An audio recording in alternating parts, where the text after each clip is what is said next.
Bueno, en la clase de hoy al fin vamos a entrar en definir, en ver qué son las redes bayesianas, ya que hasta hoy lo que hemos hecho es introducir una serie de conceptos que nos van a venir bien, o que son indispensables más bien, para entender correctamente el paradigma de las redes bayesianas.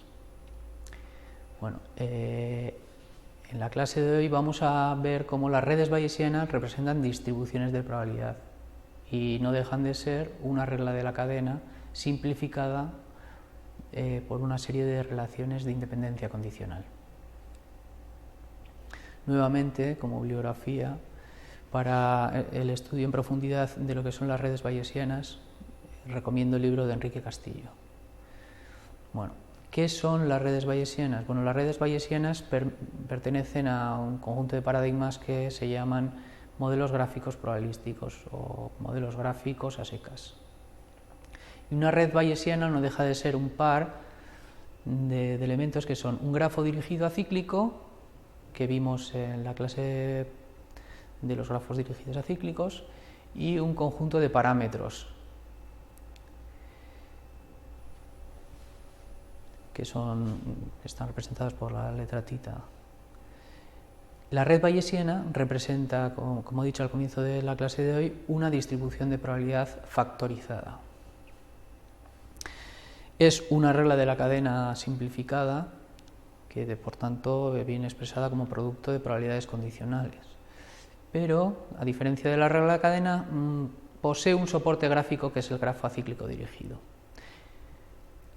Por tanto, la red bayesiana se puede entender, tiene dos partes. Tiene una parte cualitativa, que viene determinada por el grafo. La parte cualitativa determina la forma de la factorización, las relaciones de independencia que se dan entre las variables. Y luego tiene una parte cuantitativa, que son los parámetros del grafo, los parámetros de la red bayesiana, que determinan las probabilidades condicionadas que nos vamos a encontrar en su factorización. ¿Cómo son esas probabilidades condicionadas? Bueno, la factorización de la red bayesiana la podemos ver en esta ecuación. No deja de ser una regla de la cadena, donde los padres son los condicionantes de una variable dada. De manera que es una regla de la cadena que está factorizada según el orden ancestral del grafo acíclico dirigido. Y los parámetros, como ya he dicho, modelan la probabilidad condicionada de xy dado los padres de xy. Existen diferentes existen diferentes redes bayesianas en función de cómo son estas probabilidades condicionadas. Nosotros, como dijimos en la clase donde estuvimos repasando la probabilidad condicionada, la probabilidad conjunta y demás, nos centraremos en variables multinomiales, en distribuciones multinomiales, sobre variables multinomiales, pero existe también para variables gaussianas o para lo que son promediados de gaussianas, mixturas de gaussianas, o densidades basadas en kernels, o otra serie de distribuciones de probabilidad o de densidades. Vamos a continuar con el ejemplo de la clase de los grafos acíclicos dirigidos, y aquí viene expresado cómo es la factorización de la red bayesiana.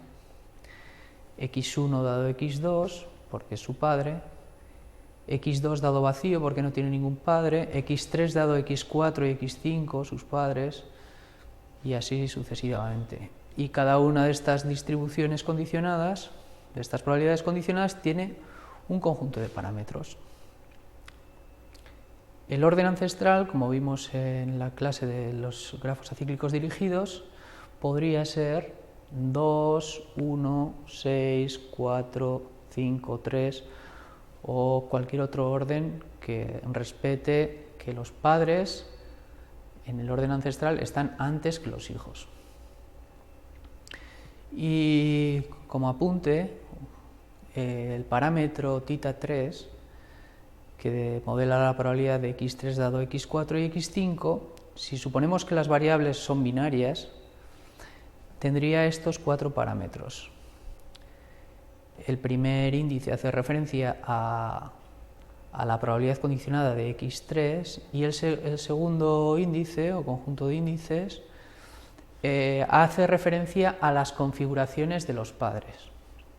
Para cada configuración de los padres necesitamos un parámetro para determinar cómo es la probabilidad de x3 dado que los padres tomen los valores 0, 0, que x4 tome el valor 0 y x5 tome el valor 0. ¿Por qué solo un parámetro? Porque como vimos en la clase en la que hablábamos de las distribuciones de probabilidad, al ser variables binarias, para determinar la probabilidad, como la suma de la probabilidad es 1, solo necesitamos un parámetro. De manera que tenemos un parámetro por el número de configuraciones que toman sus padres, 4 parámetros.